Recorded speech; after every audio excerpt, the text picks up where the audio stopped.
kegelisahan hidupnya ya hanya anak muda itu sendiri. Iya. Ya karena kita punya gaya yang berbeda gitu kan maksudnya. Ini anak muda tanpa backingan ini menggiring kita pinggir-pinggir jurang ini. Banyak juga pemuda Bandung Barat yang memang berkiprah di luar, tapi pada akhirnya mungkin terlalu nyaman di luar. Ya coba kita ajak untuk majuin Bandung Barat gitu maksudnya dalam berbagai urusan. Faktanya sekarang adalah saya orang yang direkom pertama kali di partai. Nah, saya langsung komunikasi dengan beberapa teman gitu kan ya, teman-teman partai yang lain, karena UMKM atau usaha mikro, kecil menengah atau kata orang di luar Indonesia atau bahasa dengan nama small business enterprise gaya nama gitu ya. Assalamualaikum warahmatullahi wabarakatuh, Kang. Alhamdulillah hari ini kita ketemu sama Kang Rian sebagai anggota DPR RI ya, Kang ya, Komisi 7. Jadi selamat datang, Kang, di kegiatan Anak Muda Tanpa Backingan AMTB. Kenapa ini sedikit cerita secara filosofi lah. Kenapa anak muda tanpa backingan? Secara filosofi kita tidak punya siapa-siapa selain Allah Subhanahu wa taala. Jadi kita no backing lah. Tapi siap tubruk siapapun kan. Nah, gini Kang. Hari ini memang temanya sedikit ngeri-ngeri sedap. Anak muda bisa apa? Dan hari ini harapan kita banyak yang ingin didiskusikan dengan Akang soal tentunya anak muda yang hari ini mewakili di parlemen lah tentunya. Nah, boleh nggak Kang ceritakan pengalaman Akang waktu berada di parlemen begitu Kang? Sebagai sosok anak muda pengalamannya seperti apa gitu? Baik, makasih Acil. Yang pertama, tentunya kita sebagai sosok anak muda dulu, karena posisi sekarang kita udah di Komisi 7, 2 tahun kita di Komisi 10 sebagai anggota DPR RI. Tentunya pertama adalah sebagai pemuda tanggung jawab moral kita sebenarnya kepada daerah yang diwakili, terutama Bandung Barat lah katakanlah sebagai asal kita. Maka memang sesuai dengan tugas dan fungsi DPR bahwa sebagai perwakilan dan sebagai wakilnya lah daripada rakyat, khususnya anak muda ya kita memang harus benar-benar mengerahkan seluruh potensi pribadi dan juga baik dalam hal kerangka pikir dan juga tentunya dalam hal-hal kinerja dan kerja-kerja di lapangan. Nah tentunya emang sebagai pemuda juga yang saya juga menyadari bahwa kita sekarang emang sudah dari kemarin juga emang kita mengalami bonus demografi di mana usia produktif anak muda lebih banyak. Ya itu juga menjadi satu amanah yang luar biasa yang harus memang kita benar-benar tunaikan gitu. Ya, betul. Nah, gini Kang, ini cukup menarik. Hasil profiling kita, Akang sempat di Komisi 10 tadi seperti yang Akang sampaikan, lalu pindah ke Komisi 7. Apa sih Kang yang sudah Akang lakukan untuk masyarakat Bandung Barat tentunya ketika Akang di Komisi 10 terus pindah ke Komisi 7, fokus Akang itu di mana saja begitu? Ini menarik karena pertama tentunya sebagai kader partai, karena bagaimanapun ada 2 jalur ya. Sebagai anggota dewan ini, karena ya berdasarkan Pancasila kita katakanlah sila keempat gitu kan ya, ada permusyawaratan, ada perwakilan, dan itu tidak misalkan perwakilan dan permusyawaratan tidak ada dannya, tapi itu dipisahkan dengan garis miring. Jadi satu kesatuan. Maka dalam hal ini juga ya saya sebagai anggota DPR Dewan Perwakilan plus juga anggota Majelis Permusyawaratan. Pas di Komisi 10 menarik karena memang pertama saya dari fraksi Nasdem, ada jalur dari partai bukan independen seperti DPD, maka ya partai juga alhamdulillahnya Nasdem ini menyerahkan kembali urusan masalah mau kita menempatkan diri di posisi mana, itu kita bebas gitu maksudnya, dan berdasarkan latar belakang kita. Karena pertama ya Komisi 10 itu murni saya yang ajukan pada partai,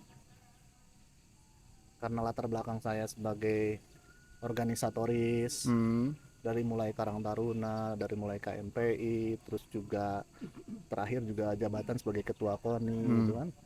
Jadi seluruh jabatan ini yang memang mempengaruhi pemilihan saya dalam penempatan posisi di komisi di DPR RI itu. Dan untuk kiprah sebenarnya kita kalau misalkan kita ngobrol, kita sendiri agak kayak mempromosikan diri sendiri. Jadi mungkin seperti ini, teman-teman nanti yang akan menonton video ini misalkan bisa melihat kanal-kanal yang memang sudah sekarang zaman teknologi, zaman media sosial, bisa dilihat kiprah-kiprah saya, bagaimana saya berjuang untuk memperjuangkan daerah gitu kan ya, dalam konteks dari rapat ke rapat atau tiap rapat ini berdiskusi dengan mitra kami misalkan di DPR gitu kan ya. Itu bisa dilihat. Terus melalui Instagram juga bisa dilihat. Namun jika saya ingin mengatakan, pertama banyak juga beasiswa yang kita fasilitasi ke teman-teman gitu ya, di semua satuan pendidikan. Pada adik-adik kita juga gitu kan ya. Dari mulai SD, SMP, SMA sampai S1 gitu kan. S2 pun ada sebenarnya yang kita fasilitasi untuk mendapatkan hal tersebut, fasilitas itu. Terus juga karena komisi 10 disebutnya juga memang komisi peradaban, jadi ada kebudayaan di sana gitu, karena memang murni terkait dengan SDM kebanyakan, walaupun ada pariwisata yang memang orientasinya ke komersil misalnya seperti itu, dan ekonomi kreatif gitu kan ya, dan lain-lain. Kayak kiprah saya boleh katakan ya alhamdulillah kita membawa oleh-oleh dari pusat, program-program yang memang bersentuhan langsung pada teman-teman dan adik-adik kita. Kebermanfaatan lah gitu. Betul, bermanfaatannya memang langsung menusuk, dan memang semoga ya memang bisa membawa bermanfaatan dan barokah bagi adik-adik kita yang menerima. Amin, amin. Gini Kang, ini kita kemarin karena ini anggota DPR RI pertama Kang yang datang ke kegiatan kita, makanya kita cukup serius untuk memprofiling Akang lah. Nah, di akhir-akhir inilah, di akhir 2 tahun sampai 3 sampai 2 tahun ini, Akang fokus nih di UMKM. Pelatihan UMKM, peningkatan kapasitas UMKM, bahkan sampai pembentukan UMKM baru mungkin. Yang kita lihat di sosial media Akang lah sering digemborkan. Emang apa Kang yang Akang lirik hubungannya antara UMKM dan Bandung Barat begitu loh Kang Mas?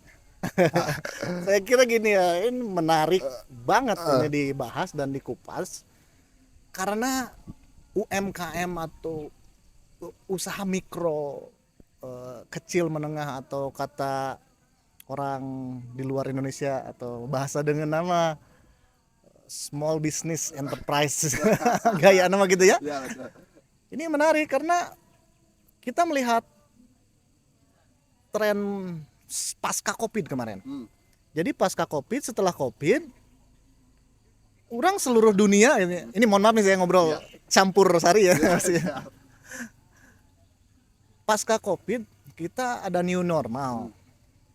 Tapi dibanding negara-negara lain saya lihat gitu kan ya, Indonesia itu lebih cepat untuk recovery, lebih cepat untuk pemulihan dalam semua bidang termasuk ekonomi nasional. Nah, terus kita talungtik lah gitu ya, kita kaji, kita benar-benar riset, kenapa ini bisa seperti ini? Ternyata ya UMKM plus ekonomi kreatif. Kacil. Jadi saya tambahkan ini, UMKM plus ekonomi kreatif. Karena itu dua koridor dan 2 kamar yang berbeda gitu maksudnya. Jadi ini menarik gitu kan. Kalau ekonomi kreatif memang sekarang sudah digaungkan gitu ya, menjadi kekuatan ekonomi utama gitu kan ya, dan memang proyeksinya ke arah sana. Tapi UMKM ini yang memang terbentuk secara kultural kita, karena memang di sini di Indonesia juga kita banyak penduduk gitu kan ya, hampir ratusan juta, dan lapangan pekerjaan sedikit, maka orang Indonesia tuh mencari celah kreatif gitu kan ya. Celah kreatif bagaimana bisa meningkatkan taraf hidup gitu kan ya, sebelum beliau-beliau ini atau masyarakat ini tersentuh oleh program gitu. Nah menarik ini gitu maksudnya. Maka ya apalagi di Bandung Barat, mungkin saya bicara karena saya di Bandung Barat dan memang mewakili Kabupaten Bandung dan Bandung Barat, maka ya kebanyakan saya berkiprah di Bandung Barat.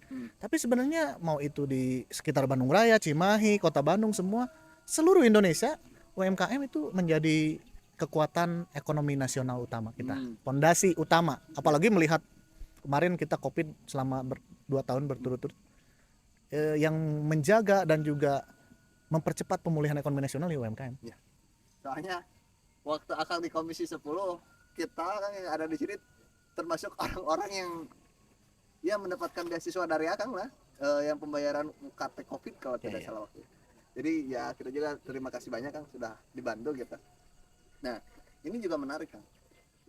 Saya sedikit menerjemahkan dengan bahasa saya bahwa UMKM adalah bentuk nyata atau membumikan tentang narasi ekonomi kerakyatan yang pada akhirnya pernah menyelamatkan Indonesia dari masa krisis. Nah makanya yang memang bagi kita anak muda tentunya, apalagi orang teman-teman yang bernaung di anak muda tanpa backingan, ini adalah sesuatu hal yang keren gitu loh. Keren dalam artian ya kita anak muda yang memang perintis bukan pewaris kan, harus mulai dari bawah dengan ya kita merintis UMKM dan terasa lah begitu maksudnya. Nah dan juga ada beberapa kawan-kawan yang memang tentunya sering dan mengikuti kegiatan Akang lah untuk itu, untuk menjadi UMKM baru ataupun peningkatan manajemen bisnis untuk mengelola UMKM-nya. Tentunya sekali lagi saya ucapkan terima kasih nih Kang. Siap. Nah, ini Kang saya mau sedikit agak geser sedikit nih soal kita berbicara soal Bandung Barat. Oke. Nah Akang pernah dengar gak yang kenapa Bandung kan gitu? Karena Bandung sejuk. Nah saya pengen nanya, Akang kan dari kecil di KBB nih, kenapa Bandung Barat gitu kan? Ya Bandung Barat lemah cai ya. Lemah cai orang. Kurang lebih seperti itu. Jadi apapun akan kukerahkan gitu kan demi kemajuan dan juga kemakmuran Kabupaten Bandung Barat, begitulah kurang lebih. Berarti memang didasari dengan rasa cinta dulu berarti ya kan? Tentu harus seperti itu. Nah hari ini Kang yang Akang lihat Kang, potensi yang dimiliki Bandung Barat ke depan gimana? Saya melihat secara general bahwa kekuatan anak muda kita sangat luar biasa. Apalagi memang urusan UMKM dan ekonomi kreatif ini memang areanya anak muda. Dan itu memang harus ditingkatkan. Saya kira memang urusan infrastruktur kayak ya jalan atau jalan desa, jalan gang RW gitu dan lain-lain, saya lihat pas kita di lapangan juga masih ada banyak juga memang yang harus dibenahi, yang harus diperbaiki dan harus dibereskan gitu kan. Namun tentunya melihat APBD kita atau PAD kita ya memang harus kita bagi benar-benar untuk peningkatan sumber daya manusia kita. Contoh daerah selatan lah, daerah selatan Bandung Barat gitu kan, dulu kan sebenarnya belum tersentuh infrastruktur. Nah sekarang alhamdulillah jalan memang udah rata-rata 8 meter lah gitu kan ya, tidak perwis lagi gitu. Kalau dulu mungkin perwis, sekarang udah enak gitu kan ya. Nah setelah itu kan kita nanya juga ke teman-teman nih jalan udah beres nih gitu kan ya, terus setelah ini apa? Nah dimulai dari pertanyaan itu kan kita harus isi nih, kita harus jawab pertanyaan itu dengan ide-ide dan gagasan-gagasan agar memang Bandung Barat ini bisa lebih makmur, maju gitu maksudnya. Dalam peningkatan sumber daya manusia pun memang benar-benar sumber daya manusia yang memang berpikir maju gitu maksudnya, seperti itu. Jadi emang harapan saya ke sana sih sebenarnya. Melihat potensi Bandung Barat luar biasa. Di utara ada pariwisata, di semua daerah sebenarnya ada pariwisata, baik itu pariwisata yang terbentuk secara alamiah, ada pariwisata, ada wisata budaya, ada wisata, banyak sekali. Dan itu perlu ditingkatkan dan dioptimalisasi sebenarnya. Nyaris lengkap kalau di Bandung Barat itu ya? Ya kalau untuk waktu yang terbatas ini kita bilang Bandung Barat sangat komplit dan harus banyak waktu untuk dikupas. Namun beberapa hal itu yang saya sebutkan. Nah Kang, ini kita agak sedikit geser soal politik. Oke. Soalnya ini agak ngeri-ngeri sedap. Serius sedikit lah. Iya, kalau udah politik ngeri-ngeri sedap nih. Nah ini kan kita cukup terkaget-kaget.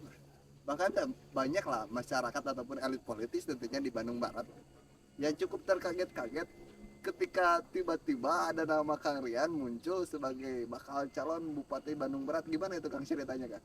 Bahkan sudah dapat rekom ya, satu-satunya bakal calon yang sudah dapat rekom. Ya betul. Gimana Kang ceritakan coba Kang? Ya menarik juga ya. Maksudnya alhamdulillah memang luar biasa, ini rezeki dari Allah Subhanahu wa taala tentunya, karena di sela saya mengabdikan diri di akhir masa jabatan gitu, dan kita fokus juga untuk kinerja kita sebagai seorang anggota DPR RI. Nasdem menugaskan saya dan merekom saya untuk berkomunikasi dengan partai lain dalam konteks pilkada secara berbarengan. Dan ini juga kan bagi saya amanah yang sangat luar biasa yang harus kita benar-benar tunaikan gitu kan.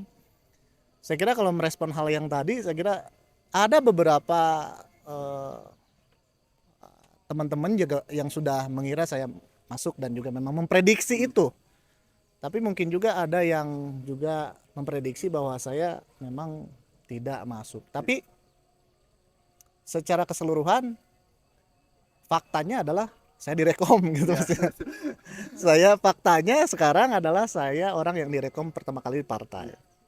Nah, saya langsung komunikasi dengan beberapa teman gitu kan ya, teman-teman partai yang lain, dan memang ada yang sudah terbentuk, ada yang memang masih agak longgar gitu, semua itu wajar di politik. Namun yang paling penting yang ingin saya soroti adalah rekomendasi atau saya sebagai mandataris rekom ini gitu kan ya, saya mengucapkan alhamdulillah dan ini akan saya tunaikan dengan sebaik-baiknya. Dengan niatan tentunya lillahi ta'ala untuk kemajuan dan kemakmuran Kabupaten Bandung Barat itu. Nah ini sedikit ada intermezzo kan, perbedaan antara kader dan bukan kan gitu. Kader partai Nasdem, Iya. nah, kalau kader itu pasti bilangnya Nasdem. Iya. Kalau kita masyarakat Nasdem, Iya. kalau orang Sunda Iya. Nasdem. Iya. Nah ini Kang, terus apa Kang yang memang ingin Akang perbuat lagi nih? Akang kan sudah menjadi anggota DPR. Ini tadi yang sudah kita sebutkan, yang kita ketahui lah tentunya. Ada beasiswa. Ya. Terus ketika Akang pindah ke Komisi 7, Akang fokus di kegiatan UMKM. Ya. Setelah hari ini Akang mau nyalon bupati di KBB. Ya. Apa Kang yang memang akan Akang bawa lagi untuk masyarakat KBB? Pertama, pengalaman saya sebagai anggota DPR RI ya. Pengetahuan, pengalaman, karena pengalaman sebagai anggota DPR RI ini mahal. Bukan mahal secara materi duit ya, atau artos, bukan, tapi lebih kepada proses kita menjalani satu periode ini untuk menjadi anggota DPR dan MPR gitu. Yang tadi saya bilang gitu kan ya, bahwa semakin pas dulu mungkin sebelum jadi anggota DPR kita memandang biasa-biasa saja satu hal, misalkan contoh tadi UMKM atau aircraft gitu ya, ekonomi kreatif. Setelah jadi anggota dewan dan juga masuk dalam lingkaran teman-teman anggota di sana yang dari berbagai suku, dari seluruh provinsi, ini membuka mata saya gitu kan. Jadi cekasarna mah kieu, urang teh tong kurung batokeun gitu maksudna teh. Urang tong kurung batok gitu. Kurung batok, bahasa anyar kurung batok. Apa ya kurung batok teh? Kita jangan puas di area sendiri gitu. Jadi kita merasa jadi raja di dalam area tersendiri gitu kan ya. Menjadi penguasa di area tersendiri gitu kan ya. Padahal kalau kita bergerak keluar dari zona nyaman, ternyata banyak potensi yang bisa kita ambil. Jejaring, apalagi kita Kang Acil aktivis pergerakan gitu kan ya, yang membangun jejaring gitu berdasarkan emosional dan lain-lain gitu, potensi banyak ini gitu yang bisa kita olah di Bandung Barat. Seperti cerita ini aja, saya pernah di Komisi 10 tuh pas waktu pertama kali dilantik. Teman-teman anggota pada nanya, ini Kang Rian dari mana sih gitu. Saya bilang dari Bandung Barat. Mereka bilang nggak tahu nih Bandung Barat di mana gitu, tahunya Kota Bandung saja. Pas saya bilang di Lembang gitu kan ya, mohon maaf nih bukan di dikotomi utara tengah selatan, tapi pas saya bilang dari Lembang, mereka tuh pada tahu saya baru kemarin 2 minggu dari Lembang gitu. Itu kan indikator dan indikasinya seperti ini menurut saya. Oh, kita Bandung Barat belum terkenal di nasional. Lah terus ada yang nanya misalkan kenapa harus terkenal? Kan nggak terkenal pun nggak apa-apa, yang paling penting daerah ya memang bisa menghidupi daerahnya sendiri misalkan gitu. Bagi saya juga itu nggak kalah penting, karena ada beberapa katakanlah bahan baku dari kita yang memang rata-rata kalau bahasanya diekspor keluar daerah Bandung Barat, yang itu akan mendatangkan yang akan memutar perekonomian kerakyatan tadi gitu maksudnya. Ya betul. Maka ya ini menjadi penting menurut saya. Nah, malah di zaman modern kan bagi saya eksistensi menjadi kebutuhan yang wajib lah, harus gitu. Memang begitu. Iya, sebagai anak muda ya menurut saya ini pengalaman ya kita coba cari pengalaman sebanyak mungkin gitu kan ya, di kiprah dimanapun oke gitu kan ya. Terus juga hasil daripada kiprah tersebut, proses tersebut ya kita sumbangsihkan untuk daerah kita sendiri. Itu sih sebenarnya. Nah, ini Kang, kalau berbicara politik lah, kita sudah tidak meragukan lah dengan keluarnya Rekom pertama kali mungkin sebagai bakal calon bupati di Bandung Barat. Berarti ini bisa disebut, wah ini anak muda bukan kaleng-kaleng kan gitu. Kaleng bekas kan? Atau kaleng baru. Makanya kita sudah tidak meragukan secara kapasitas politik, apalagi dengan pengalaman Akang pernah di DPR RI, hari ini sedang menjabat di DPR RI dan ingin masuk ke dalam eksekutif sebagai calon bupati kan. Jadi kalau secara politik sudah tidak kita ragukan. Tapi kita karena judulnya anak muda bisa apa, tadi sudah dijelaskan akan sebagai perwakilan dari anak muda sudah berbuat sesuatu. Kita ingin sedikit meminta pendapat Akang. Kita ini kan di AMTB sering memunculkan narasi bahwa stop anak muda menjadi komoditas politik Ya. dari para elitis, sehingga hari ini yang kita butuhkan itu bukan hanya keterwakilan anak muda di parlemen, keterwakilan anak muda di eksekutif, tetapi kita secara anak muda itu membutuhkan keberpihakan secara kebijakan, secara polisi, supaya potensi dan kemampuan anak muda ini bisa dimaksimalkan dan berkembang. Nah, pandangan Akang di KBB dengan potensi segala anak muda lah begitu yang dimiliki pemuda KBB hari ini, apa yang akan Akang berikan ketika Akang terpilih menjadi bupati ke depan?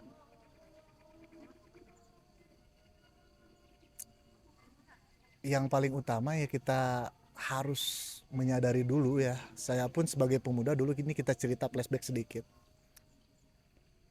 Dulu zaman saya katakanlah masih usia sekitar 23, 24 gitu. 20-an lah katakanlah. Di politik praktis tuh kita sangat antipati gitu ya. Antipati gitu ya. Mungkin di organisasi kita ideal gitu kan dan lain-lain. Tapi di politik praktis tuh kita sangat antipati gitu kan ya, dengan praktik-praktik yang memang seperti itu. Apa itu yang disebut seperti itu tuh gitu ya. Ini juga kan penasaran karena emang akan jadi multitafsir. Maksudnya seperti ini, kita terkesan abai saja sebenarnya. Saya pribadi merasa abai dengan politik gitu kan. Gak peduli itu siapa yang jadi pejabatnya, itu silakan saja. Yang paling penting saya bisa hidup sebagai masyarakat, dijamin semua apa namanya tuh yang menjadi kewajiban negara kepada penduduk dan warga negaranya, itu juga sudah alhamdulillah sebenarnya. Dan gak ada sebenarnya kiprah-kiprah lain yang apa namanya tuh yang terpikirkan oleh saya. Namun karena memang Bapak juga memang background politik dan pada akhirnya saya ikut terjun, dan itu membuka mata saya juga sebenarnya bahwa ya kita kalau merubah satu sistem gitu kan sesuai dengan jargon apa namanya itu tagline Nasdem gitu kan. Kalau tadi kata Kang Acil bilang ini Nasdem atau Nasdem gitu ya. Kalau Nasdem nanti panas adem Kang Acil. Tapi kalau Nasdem sebenarnya itu Nasdem, jadi Nasional Demokrat. Jadi kalau misalkan Nasdem jadi Nasional Demokrat. Jadi saya luruskan nih, Nasional Demokrat jadi Nasdem sebenarnya gitu. Kalau Nasdem jadi panas adem. Di Nasdem ada gerakan perubahan. Saya selalu percaya bahwa ya perubahan itu keniscayaan. Yang tentunya perubahan tersebut akan terus berubah-ubah gitu kan. Maksud saya apa? Saat ini saja Kang Acil, saya di diri pribadi gitu kan ya pasti ingin berubah menjadi lebih baik. Mungkin yang tadinya kita belum kaya jadi lebih kaya gitu kan ya. Yang tadinya belum sejahtera jadi ingin mensejahterakan misalkan seperti itu. Itu kan perubahan. Makanya kita harus mempunyai kesadaran kolektif dulu gitu kan ya. Karena dulu pun saya pernah antipati terhadap politik. Tapi ternyata kalau misalkan kita nggak bergerak gitu kan ya, merubah sistem dan tatanan sesuai dengan apa yang jadi ideologi kita, ya itu juga nggak akan berubah secara signifikan gitu Kang Acil. Maka saya melihat peluang untuk masuk menjadi anggota DPR RI yang pada akhirnya kita bisa berbuat lebih banyak gitu. Maka teman-teman muda kita saya harap juga memang ya adik-adik muda ini kalau ada peluang kita ambil, nggak ada peluang ya kita pemuda kreatif gitu, cari peluang, ciptakan peluang gitu. Dimanapun, kapanpun gitu maksudnya. Agar memang pemuda Bandung Barat ini yang yang apa namanya tuh, yang areanya misalkan ya di kita juga kan daerah Madani, ini ada santri, pondok pesantren gitu kan, terus juga ada yang di wilayah pemuda di desa gitu kan, dan lain-lain, katakan ada yang berkiprah di luar. Ya cobalah kita tarik lagi, misalkan banyak juga pemuda Bandung Barat yang memang berkiprah di luar, tapi pada akhirnya mungkin terlalu nyaman di luar. Ya coba kita ajak untuk majuin Bandung Barat gitu, maksudnya dalam berbagai urusan.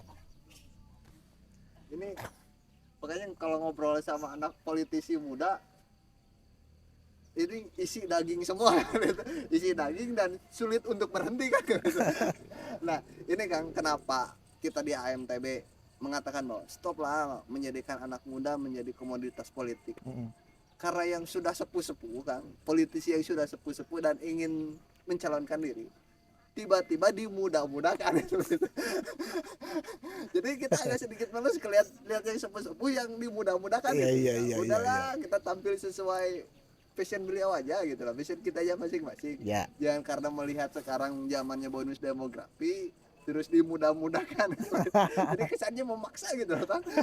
Ya, ya itu keniscayaan juga, maksudnya begini.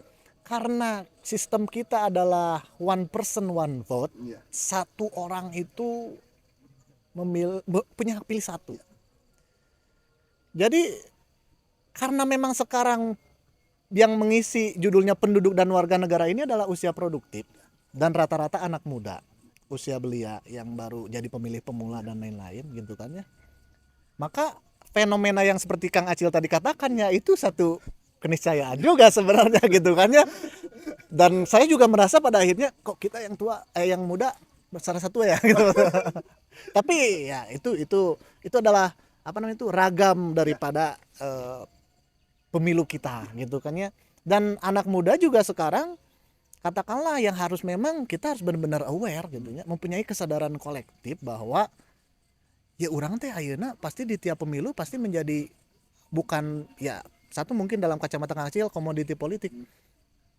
Namun saya tambahkan juga bahwa anak muda ini justru malah harus yang menjadi lebih apa ya, menjadi aktor dan motor penggerak utama gitu, maksudnya aktor utama, jangan figuran, jangan cameo gitu kan ya, aktor utama dalam kemajuan daerah gitu, maksudnya gitu, maksudnya seperti itu. Kalau misalkan tidak mau dijadikan komoditi politik, maka kita terjun ke politik. Maka kita harus terjun ke politik, terus kita rubah tatanan dan sistem. Mana yang menurut kita memang belum sejalan dengan arah pikiran kita, misalkan seperti itu. Yang saya pelajari pengalaman seperti itu. Karena dulu juga saya sempat seperti itu, bahwa apalah politik. Teman-teman saya juga yang pengusaha, apalah politik. Politik itu ini, politik ini, banyak yang negatif-negatif semua. Mungkin apa yang dirasakan itu subjektif gitu kan ya, tidak berdasarkan objektivitas. Tapi saya pun berbicara hal yang sama dulu, subjektif justru. Bahwa dulu walaupun dari keluarga politikus, saya belum terjun pada apalah politik. Hanya ada begini, begitu gitu kan ya, banyak-banyak cerita negatif. Namun setelah saya terjun juga, oh ternyata wah kita bisa lebih berbuat banyak ini. Gitu maksudnya, kita jadi pejabat bisa lebih memperluas kebaikan kita yang tadinya mungkin hanya satu area, misalkan ukurannya 1 meter, mungkin sekarang kebaikannya bisa lebih daripada 1 meter, misalkan seperti itu. Saya kira ayo teman-teman adik-adik kita anak muda agar sama-sama semua terjun ke politik, kita rubah tatanan dan sistem dan agar nanti lebih baik gitu. Nah ini Kang, kenapa yang tadi kita sampaikan bahwa kita selesai di tahap keterwakilan anak muda, karena banyak anggota parlemen, salah satunya Akang yang memang notabene masih muda kan, dan kita masuk ke tahapan selanjutnya itu adalah keberpihakan setelah keterwakilan. Nah yang jadi persoalan untuk mencapai keberpihakan itu harus ada keterwakilan. Nah makanya kita anak muda ini jangan sampai terjebak oleh orang yang suka dimudah-mudahkan maksudnya gitu. Karena pada ini kita hanya menjadi komoditas politik kalau seperti itu. Karena kita menghitung secara realistis, keberpihakannya mungkin akan sulit begitu. Iya. Karena saya pernah sedikit baca bahwa yang bisa menyelesaikan persoalan anak muda atau segala kegelisahan hidupnya ya hanya anak muda itu dari sendiri. Iya. Ya karena kita punya gaya yang berbeda gitu loh kan maksudnya. Ini anak muda tanpa backingan ini menggiring kita pinggir-pinggir jurang ini. Ini agak lain memang. Ya, Pendapat saya sebagai anggota DPR ini dan sebagai pemegang Rekom nantinya menarik untuk diperbincangkan. Namun saya akan respon itu. ya. Komoditi. Ada satu komoditi yang katakan gitu kan ya. Komoditi ini kan bisa dipergunakan dengan baik, bisa menjadi dalam tanda kutip satu hal yang bermanfaat untuk semua. Atau bisa komoditi ini hanya misalkan dalam kata peribahasa misalkan habis mani sepa dibuang. Nah itu betul. Mungkin itu ya. Kayaknya sih lebih ke situ Mungkin kayak. itu. Ya betul memang gitu, ada beberapa gitu kan ya mungkin kita juga nggak tahu nih orientasi yang lain seperti apa, namun saya ingin bilang seperti ini, coba kita sekarang fenomena itu tetap ada misalkan seperti itu tetap kita respon gitu kan ya, namun coba kita konversi sekarang gitu kan, kita konversi bahwa sekarang Kang Acil dengan teman-teman anak muda tanpa backingan ini gitu kan ya, mengadakan podcast seperti ini pun sebenarnya ini salah satu kiprah gitu kan di dunia informasi gitu kan ya. Nah, ini sudah benar-benar satu hal yang nyata yang memang dilakukan. Yang tadinya kita tanpa backingan ngobrol bareng gitu kan, yang sekarang membangun jejaring gitu, komunikasi dan silaturahmi. Ini juga sebenarnya adalah proses daripada meningkatkan awareness teman-teman muda kita gitu maksudnya. Dan saya dukung gitu kan ya untuk kegiatan seperti ini, podcast seperti ini. Kalau yang tadi misalkan ada dalam tanda kutip senior misalkan yang tiap pemilu misalkan mencalonkan gitu kan ya, Terus dimudah-mudahkan. dimudah-mudahkan gitu kan ya, saya kira ya beliau mungkin pernah muda. Oh iya betul pernah muda pasti. Beliau pernah muda gitu kan ya, terus ya bernostalgia dengan masa mudanya, tambah juga mungkin ingin ada satu ikatan bonding gitu ya, jadi ikatan antara satu calon katakanlah yang memang sudah lewat usianya, secara teori generasi kita kan sudah milenial nih, ada di atas kita, terus ingin tertaut gitu misalkan dengan generasi sekarang, itu pertama ya menurut saya sah-sah saja, itu salah satu upaya. Namun kalau misalkan ada misi terselubung dalam konteks negatif urusan hal tersebut, saya kira ya patut kita gelorakan untuk lawan. Gelorakan kayak partai nih. Jadi ini yang seru kalau saya ngutip ucapannya Najwa Shihab kan. Nah ini serunya sama politisi mencoba membuat semua senang. Iya. Narasinya ngeri kan. Nah, ini Kang, karena memang bener Kang. Tadi saya ingatkan karena mungkin waktu juga kita terbatas kan, tentunya abis ini akan kita ngobrol lebih banyak. Baik. Nah kita perlu kata-kata hari inilah dari Akang gitu lah, kata-kata hari ini dari Akang untuk kita anak muda Kang. Karena tadi angkatan kerja hari ini tentunya adalah kita semua anak muda, terus kita akan mengalami bonus demografi. Agar bonus demografi ini tidak menjadi kecelakaan, karena kan ini pisau bermata dua ya kan. Apa yang ingin Akang sampaikan terhadap anak muda hari ini agar tidak bonus demografi ini tidak menjadi kecelakaan? Jas merah. Kalau mengutip kata Bung Karno, jas merah. Jangan sekali-kali melupakan sejarah.